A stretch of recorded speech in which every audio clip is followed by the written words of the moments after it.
I'm a student of history, and I see that nations and civilizations rise and fall over and over again. Don't we ever make any progress? Will the world ever be better than it is now? Well, yes and no. The thing is, we are on an ascending cycle. This is something that is a little deep for me to get into now, but the whole solar system, as it passes through the galaxy, rotating around its dual, as my guru's guru, my spiritual grandfather, you might say, as he used to put it, that when we go to a certain point, we advance more. When we recede from that point, we begin to lose our advancement. Right now, we're on an ascension, and people don't talk so much about the good old days as they used to in the past, because we keep looking forward to better days. Those better days are coming because the world is getting better. It will become more enlightened. It will reach the point finally where the people do not go to war because they become more peaceful in themselves. They become more aware of the problems of others and accepting of them and forgiving of them. But the world as a whole, will it change? I don't think so. There isn't any progress in the universe because the only solution to it is to get out rather than make it better. If your child is in a mud puddle, you don't try to clean up the mud puddle, you take it out of the mud puddle. The solution for mankind is not to make a better world. We must, as long as we live here, do our best. We must try to improve the world, try to make it beautiful, try to make our environment beautiful, be kind to people and help them to be kinder in return. All of these things are important, but they're not really going to change. For every person who rises, another one will fall. It's just a fountain with the water going up and the water going down.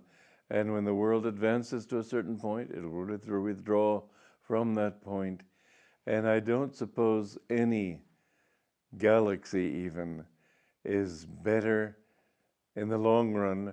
But there are, in fact, and this is something very interesting that Yogananda said, there are sattvic galaxies. Sattvic means spiritual, uplifting and uplifted. And in those galaxies, the planets, there's life everywhere in the universe. This little mud bowl is by no means the end story. There are plenty of planets with life. And there's life even in the sun with a different kind of body, a gaseous body. But in those higher universes, there is kindness and more meditation, and people think more of God. In the Rajasic universe, such as ours is, our galaxy, and I should mention that we're on the edge of that galaxy, that may have some point, I don't know. But basically speaking, I would say that people in this galaxy are thinking in terms of I and me and mine. There are also very dark galaxies, tamasic as they call it in India, where there's a lot of cannibalism and anger and hatred, and people can fall. It's not that everybody rises. Most people, everybody can rise, but most people go up and down. They decide this is a good way to live, and then suddenly they find something that'll draw them, and they'll become tempted and fall. And it's very important to put out the energy to grow spiritually. Don't be lazy. Don't withdraw from your challenges. Meet them head on and overcome them. These are the ways to grow spiritually.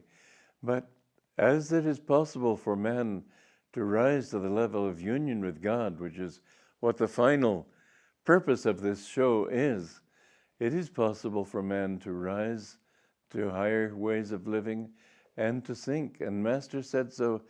He said even that man can sink to the level of a germ.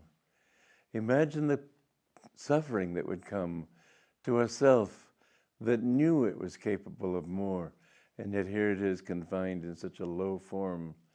And it has to work its way up gradually from that. Usually when a person falls to an animal level, it will be only for one lifetime. But the fact is that you can be a dog or usually a higher animal. But if you keep sinning, you may go down and stay for a longer time. And if you keep sinning more, and there are such people who sin and sin and sin, then they may be thrown, as I said, way down. Another very strange thing that Master said was that many epidemics that come into this world are disease germs from tamasic galaxies invading this planet so they can be punished, and through that punishment learn their lessons by the modern medicine and the destruction of those germs and so on. All of this is very far out teaching, and I'm aware of it. Nonetheless, it's also fascinating to contemplate. I asked my Guru one time, those who are here now on earth, will they be coming when the earth becomes more spiritual in a higher age? He said, oh no, I've told you before, there are many planets for souls to go to. You are attracted to that planet which vibrates basically in harmony with your karma or with the kind of karma you need to share with others so that you can grow. The main thing from all of this is to understand that you will never be able to make a perfect world. You'll never be able to get everything perfect outside.